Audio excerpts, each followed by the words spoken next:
So மக்களே, இந்த வீடியோவில் நம்ம என்ன பார்க்க போகிறோம்னு பார்த்தீங்கன்னா, இந்த மாஸ்க் எப்படி ஈஸியான வழியில் வாங்குறதுன்னு தான் பார்க்க போகிறோம்.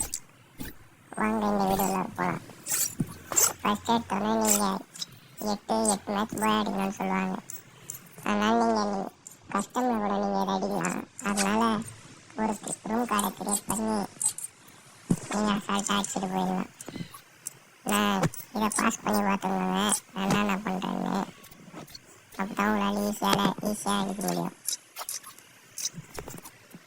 இப்போ நீங்கள் எதாவது ரெண்டமான ஒரு பேர் இல்லை ஃப்ரெண்டை கூப்பிட்டுட்டு ஹோம்ஒர்க் பார் வச்சுட்டு போங்க. அப்போ தான் ஒரே ஹெச்பியில் ஈஸியாக வச்சுட்டு போயிடலாம்.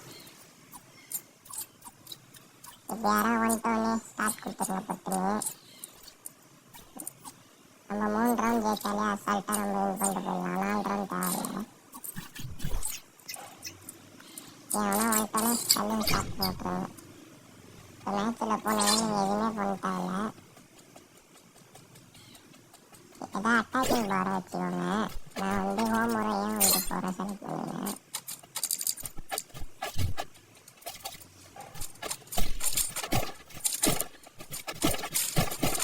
பாருங்க, நான் ஹோம்ஒர்க் போட்டோன்னே அவர் கேட்குறாரு. நீங்கள் பெட்டர் உங்கள் ஃப்ரெண்டை கூப்பிட்டு போனால் அவரும் கோஆப்ரேட் பண்ணி ஈஸியாக இருக்கும். அசால்ட்டாக நீங்கள் எல்லாத்தையும் ஜெயிச்சு போயிடலாம்.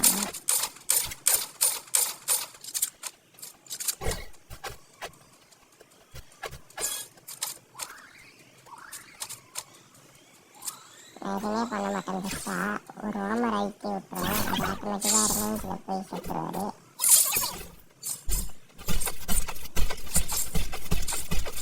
எப்படியா மேட்ச் பண்ணிட்டு இது வருதுன்னு பார்த்தீங்கன்னா, ரவுண்ட் எட்டுன்னு கேட்டாங்க. நான் 4 ரவுண்ட் கொடுத்தேன். அதனால் எப்படி வரும் நீங்கள் நான் இந்த செட்டிங்ஸை நீங்கள் அழகாக பார்த்து வச்சிங்கன்னா அசால்ட்டாக ஒரு மணி நேரத்தில் இந்த மாஸ்க் எடுத்துகிட்டு போயிடலாம். இந்த வீடியோ பார்த்தீங்கன்னா கொஞ்ச நேரத்துலேயே விடுங்க நினைக்கிறவங்க அழகாக இருக்கும்.